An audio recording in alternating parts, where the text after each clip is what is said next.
მოგესალმებით მეგობრებო, თქვენ უყურებთ Motoholics, მე ნიკა ვარ, დღეს ჩვენი სტუმარი იქნება Benda LFS 700.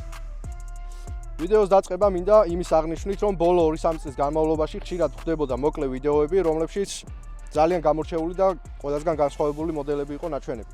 ეს მოდელები კი წარმოდგენილი იყო Benda-სგან და როგორც გავარკვიე, Benda-ს წარმომადგენლობას საქართველოში იღებდა Bikeland-ი, რამაც ძალიან გახარებული დამტოვა, იმიტომ რომ თავად შეძლებდი ამ მოტოს განხილვასაც და რეალურად გატესტვას. დღეს კი წარმოდგენილი გვეყოლება სწორედ Benda-ს Naked, ანუ Street Bike-ი 2025 წლის 700 კუბიანი, ანუ LFS 700. ჩვენ ვიდეოებს პირველ რიგში სიმძლავრით და ტექნოლოგიებით ვიწყებთ ხოლმე, თუმცა ამ შემთხვევაში იმდენად განსხვავებული ვიზუალის მოტო ყავს, რომ აუცილებლად ხაზი უნდა გაუსვა და დავიწყო მის ვიზუალით ჩვენი განხილვის ვიდეო. ვიზუალურად კი საქმე გვაქვს სუპერ მოდერნისტულ და რეტრო შერწყმასთან. რადგან წინა მრგვალი ფარი და უკანა ფეირინგი, ანუ პლასმასები, იწვევს რეტრო ვაიბებს. ხოლო დანარჩენი კი თითქოს 10 ან 20 წლით მომავლიდან არის გადმოსული. ამ მოდელში კი ფერთა პალიტრა ძალიან განსხვავებულია, რადგან მე აქამდე არ მინახავს ესეთი სპორტული ყვითელი და ქარხნულად კამუფლაჟის გაფორმების მოტო.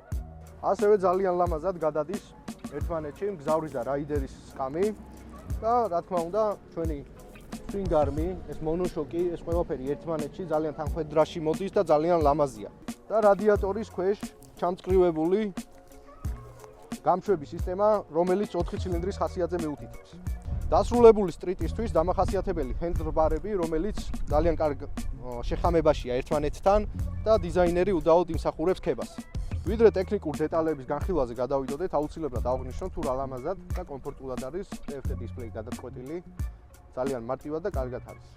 რომელიც იდეალურად ლამაზად და მინიმალისტურად არის განლაგებული, რომ მარტივად მივხვდეთ თუ რას ემსახურება და რა რისთვის არის და ბონუსად პლუს ეს ყველაფერი ღამით ანათებს და ძალიან ლამაზიც არის და პლუს კარგ ეფექტს იძლევა.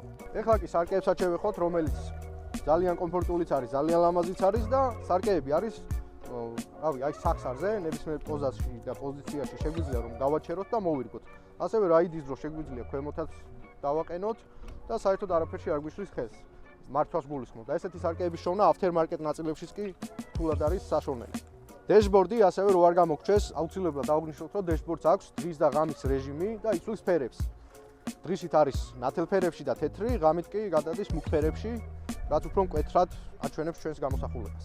ეხლა კი განსაკუთრებული ყურადღება მინდა დაეთმოს უკანა მხარეს, რომელიც პირადად მე ყველაზე მეტად მომწონს ამ მოტოში და გამშვების სისტემა, რომელიც აი ესე ლამაზად არის დამონტაჟებული, ეს იმიტაცია არ გეგონოთ, ნამდვილად გამშვების სისტემაა, ესე ლამაზად და კომფორტულად განლაგებული და ასევე სანომრე, რომელიც ტალახისგან იდეალურად გვიცავს. ასევე ლამაზად არის განთავსებული თავის ადგილას და რა ვიცი, სხვა მოტოები უბრალოდ სხვა მოტოებზე ბევრჯერ მინახავს, რომ ეს სანომრე ამახინჯებს უკანა ნაწილს. ზოგს აქ აქვს მიმაგრებული და რაღაცა ზედმეტის აქვს და კორპუსიდან გამოშვერილი და ეს იდეალურად არის თავის ფუნქციასაც კარგად ასრულებს. ასევე აუცილებლად ვახსენოთ ჩვენი ციმციმები, რომლებიც კორპუსშივე არის, აი ეს ლამაზად მოქცეული და კორპუსიდან რაღაცა ზედმეტი გამოშვერილი ნაწილები არ გვაქვს.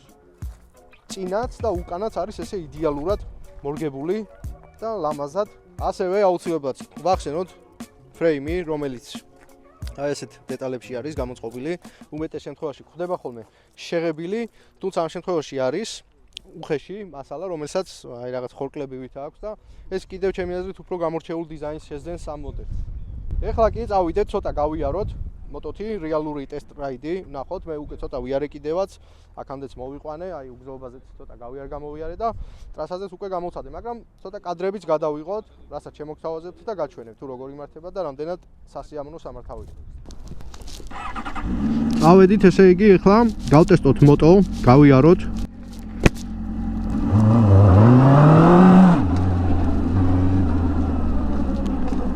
წავედით. კარგი ფიცხი მოტოა. საკმაოდ რბილი ამორტიზება აქვს.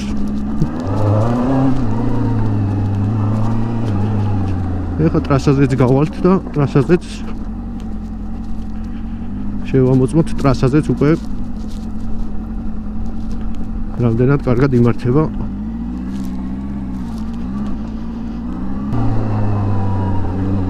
ძალიან სასიამოვნო და საყვარელი ხმა აქვს. არ გაწუხებს. სიჩქარეებაც საკმაოდ გრძნობიარე და კარგი აქვს. სიჩქარეებში ირჩევ კომფორტულად, უბილესი გადაცემათა კოლოფი. ეხლა გამოვიდით ტრასაზე და შეგვიძლია რომ მოუვდით უკვე შეუცვალოთ.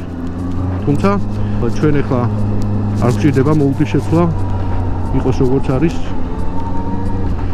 წავიდეთ უბრალოდ გავტესტოთ. ძალიან კარგად დგას მოსახვევებშიც.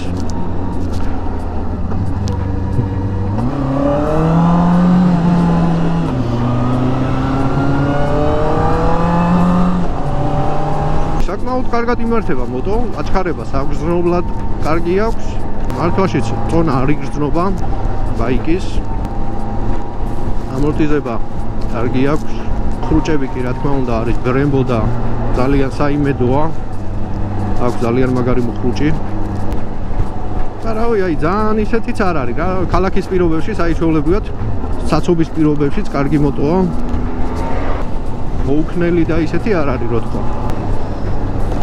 ხო, რა ჩვეულებრივად ქალაქის პირობებშიც იდეალური იქნება ამ მოტოთი გადაადგილება, რადგან მოქნილია და წონა საერთოდ რომ მიდიხარ უკვე აღარ იგრძნობა იმდენად.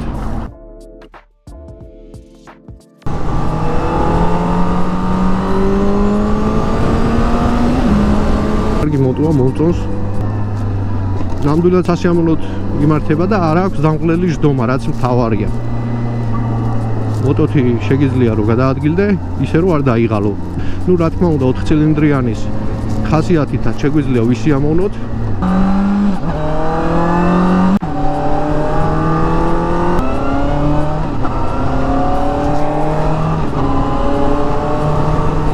იგრძნობა სიმსუბუქე 120 კილოა სადღაც ეს მოტოციკლები, თუმცა როგორც კი დაიძრებით ეს წონა აღარ იგრძნობა. ძალიან სასიამოვნო არის ნამდვილად ამ მოტოთი გადაადგილება და ალბათ ერთ-ერთი მოტოა რითიც არ დაიღლებით ისე ივლით მთელი დღე. რბილია, კარგი სკამი აქვს ძალიან, საჯდომი. ძალიან რბილი და კომფორტულია. მონებით ვივლიდი კიდევაც ესეთი მოტოთი. ცოტა ცივა, თითქოს მზეა, მაგრამ მაინც ცივა. მოტო ძალიან ვერ ვაწვალებ, ვერც მაქსიმალურად გავიმეტებ, რადგან სულ რამდენიმე კილომეტრი აქვს ჯერ გავლილი და ცოდოა. ასე რომ ესე ჩვეულებრივ გორაობით რაც შევძელი. გამოვიარე ცოტა უგზოობაზეც, ცოტა გზაზეც. საკმაოდ კაი ტიპია რა. ვივიდეთ ახლა ლოკაციაზე, სადაც ვიღებთ. და შემაჯამებელი განხილვა, უკვე ტესტ-რაიდის განხილვა გავაკეთოთ ადგილზე. ამ ვიდეომდე საკმარისად ვიარე მე ამ მოტოთი და ეხლაც გამოვიარე, რაც სრულიად საკმარისია იმისთვის, რომ ჩემი პოზიცია, ჩემი აზრები გაგიზიაროთ და გითხრათ თუ რა შეგრძნებები მოხდა ამ მოტოციკლებმა. ესე იგი, გავიარეთ შევამოწმეთ, ეხლა კიდე პატარა შეჯამება გავაკეთოთ საბოლოო. ჩემი აზრით მოტოციკლი არის სუბუქი, კი 220 კილოგრამს იწონის, თუმცა როგორც კი დავიწყებთ უკვე მართვას ეს წონები კარგად არის დაბალანსებული და არ იგრძნობა ის რომ თლად 220 კილოზე ვზივართ. თუმცა დიდი მოტოა, მოშნია და სასიამოვნო შეგრძნებებს ტოვებს მაგ მხრივ.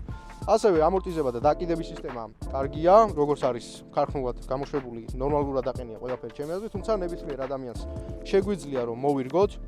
მოდი ესეც ვაჩვენოთ, ასევე უკანა ამორტიზატორზე შეგვიძლია რეგულირება აქედან აქვს ესეთი თავაკი გამოწეული, რომლითაც ყველანაირი კლუჩის დახმარებით შეგვიძლია რომ დავარეგულიროთ ჩვენი ამორტიზება, დავარბილოთ ან დავაგრუბოთ და ძალიან მოსახერხებელია იმ შემთხვევაში თუ უცებ გზაური საყვანა გიწევს და გინდა ან დარბილება ან დაგრუბება. ძალიან მარტივად ერთი ხელის მოძრაობით შეგვიძლია ამის გაკეთება. წინა ამორტიზების შემთხვევაში გვხვდება KYB-ის ბრენდის ამორტიზება, ასევე არის 53 მმ-იანი და გვაქვს რეგულირება აქაც რა თქმა უნდა. ესე იგი, მოკრუიზერო სტილის სტრიტია რა ჩემი აზრით და ჩემი გამოცდილებით ეს მოტო იმართება როგორც სტრიტ ბაიკი. ეგრე და კრუიზერს თლად ვერ დავარქმევდი ამ მოტოციკლს. შევეხოთ მუხრუჭებსაც, რაც ძალიან მნიშვნელოვანია ჩვენი უსაფრთხოებისთვის. Brembo-ს აღჭურვილობა გვხვდება, წინაც და უკანაც. წინ კი გვაქვს 2 წალის 320 მმ-იანი დისკი. მოტოს აქვს ასევე ABS სისტემაც და შეგიძლია ეს ABS-ი გამორთო, ჩართო. მოკლედ მუხრუჭები ძალიან გამომდგარი და პრაქტიკულია. თან Brembo-ა, რაც ძალიან დიდი პლუსია. ესე იგი ჩვენ ვიცით, რომ მოტოციკლეტების რაღაც მოდელები, მით უმეტეს 4 ცილინდრიანებში გამოირჩევა ეს ხასიათი. არის ხოლმე რომ ზოგს დაბლები აქვს, კარგი, ზოგს მაღლები აქვს, კარგი, ზოგი ნეიტრალურია. ნუ ამ შემთხვევაში ეს მოტოციკლი არის ნეიტრალური, არც დაბლებშია ძალიან ფიცხი და ისეთი რომ გეგაშინოს და არც მაღლებში რა. სტაბილური აჩქარება აქვს, სასიამოვნოდ ჩქარდება. ანუ საშუალო სიმძლავრის 4 ცილინდრიანი მოტოა რა. ისეთი არ არის რომ ვინმეს დაждომა შეეშინდეს და ესე შემდეგ. თუმცა ჩქარიც არის, ძლიერიც არის, რა თქმა უნდა. თუმცა ის რომ დაბლებშია ფიცხი ან მაღლებშია ძალიან ფიცხი არა. ნეიტრალურად თავი უჭირავს დაბლებშიც და მაღლებშიც, რაც ჩემი აზრით ძალიან დიდი პლუსიც არის. უგზოობაზე რახან გავტესტეთ, აქვე ვიტყვი რომ მოტოციკლით, როდესაც დავდივართ უგზოობაზე, არანაირ ყევებს, ხმაურებს და ესე შემდეგ, ზედმეტ ხმაურს არ იწვევს. ძალიან კარგად და სტაბილურად უჭირავს აქაც თავი. ჩუმან და რბილად დასეირნობს რა.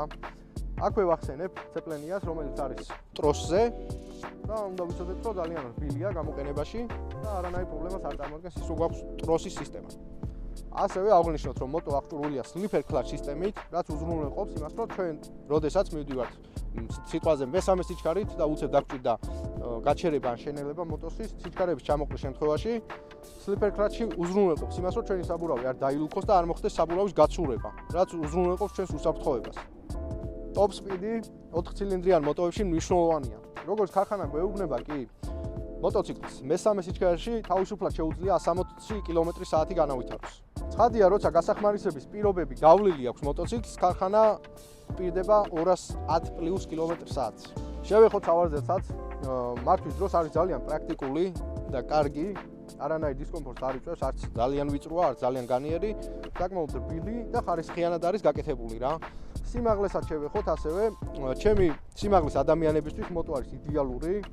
საშუალო სიმაღლის ადამიანები მოირგებთ ამ მოტოს იდეალურად და ძალიან კომფორტულია, ასევე საცობის პირობებშიც არ არის დამღლელი, ჩვეულებრივად იმართება და ამის სიდიდე და რაღაცა არ შეგაშინოთ. რა ჩვეულებრივი ბაიკია, რომელსაც ძალიან კომფორტულად და კარგად მოიდგებთ. ასევე მე რაც შევამჩნია და მომეწონა, აი ეს ბაკის ჭრილები, აი აქ მუხლები შეიძლება რაღაცას ასაულად რა. გეგონება პირდაპირ შემს მუხლზე არის მონჭრილი, ისე გაждდება, ძალიან მაგარია მოკლედ. ჩვენი 4 ცილინდრიანი ძრავი არის 676 კუბური სანტიმეტრის, რომელსაც შეუძლია 80 ცხენის ზალამდე გამომუშავება და 60 ნიუტონ-მეტრამდე თორქის გამომუშავება. და მოტო სველი წონით შეადგენს 220 კილოგრამს. ასევე გვხვდება გზის და უგზოობის მოუდიც. შეგვიძლია რომ შევიდეთ. აქ არა, აი აქ. road off-road. ABS და traction-ი. ეს ყველაფერი არის მართვადი, შეგვიძლია გამორთოთ, შეგვიძლია გადავრთოთ და აი ესე შეგვიძლია რომ ყველაფერი გავთიშოთ, ჩავრთოთ და ისე შემდეგ. ეხლა კი ჩემი პირადი აზრი იქნება, რომ ეს მოტოციკლი შეუძლია შეიძინონ როგორც დამწყებებს, რა თქმა უნდა, ფიქრ ადამიანებზე მაქვს საუბარი, შეუძლიათ შეიძინონ და დაიწყონ ამის მართვა, შეეჩვიონ ნელ-ნელა და მაქსიმალური სიფრთხილით, რა თქმა უნდა, ძალიან მომყოლი მოტოა და ისე არ არის რომ გებრძვის და რაღაცა ვერ მართო რა, ეგეთი არ არის. ასევე გამოცდილ რაიდერებსაც ვურჩევდი, ჩვენიერი სამართავი მოტოა, ასევე არის ძალიან დახვეწილი ვიზუალის ჩემი აზრით, ეს მიიქცევს ალბათ ყველას ყურადღებას და საკმაოდ კარგი ბაიკია რა, მოკლედ სიამოვნებით მეც შევიძენდი ამ მოტოს და თქვენ სიამოვნებით გირჩევთ რომ თუ მოგწონთ აი ესეთი სტილის მოტო შეიძინოთ Benda LFS 700 არის ძალიან ლამაზი და დახვეწილი ბაიკი. თან აღჭურვილობები აქვს ისეთი, რაც პრემიუმ კლასის ბაიკებსაც არ აქვს უმეტეს შემთხვევაში. Brembo სამხრუჭე სისტემები, KYB-ის ამორტიზება, წინა და უკანა ამორტიზების რეგულირებები. რავი, ძალიან ბევრი რამე აქვს. ABS-ი, traction-ი, მოკლედ ყველაფერი აქვს მოტოს off-road რეჟიმები და ასე შემდეგ. Benda-ს ოფიციალური წარმომადგენელი საქართველოში გახლავთ Bikeland-ი, თქვენ შეგიძლიათ მიბრძანდეთ, დაათვალიეროთ როგორც LFS 700, ასევე სხვა მოდელებიც, რომელიც მათ შოურუმში დგას და ძალიან მიიქცევს თქვენს ყურადღებას ისეთი ლამაზი მოდელები შეხვდებათ იქ. ასევე ეხლა მადლობას მოვხდი Bikeland-ს ნდობისთვის, რომ მოტო მოგცეს გასატესტად, განსახილველად და ჩვენი რეალური აზრის დასაფიქსირებლად. ასევე მადლობას მოვხდი ჩემს გუნდს, ვინც მეხმარება ამ ყველაფრის გაკეთებაში და მადლობას მოვხდი ჩვენს მეგობარ კომპანიას Moto Evacuators, რომელიც ყოველთვის გვიდგას გვერდში დღის და ღამის ნებისმიერ მონაკვეთში როცა უნდა დამჭირდეს. ეხლა კი გემშვიდობებით, შემდეგ შეხვედრამდე და შემდეგი ვიდეო იქნება ძალიან მაგარი და დაელოდეთ.